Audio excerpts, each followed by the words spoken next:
Welcome guys, in front of me is Realme 12 Plus and in this video I'm going to show you how to check your battery health with Ampere app on this device. So firstly, if you haven't done this yet, we have to install our Ampere app, and to do this I'm gonna open Play Store. So I'm gonna search Ampere and click install right here.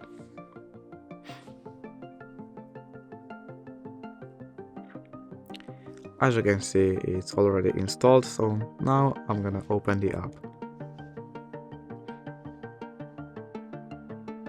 Now we have to click OK. And as you can see here, the third line here is health of our battery, and on my device it's good. And basically that's it. Thank you guys for watching. Bye!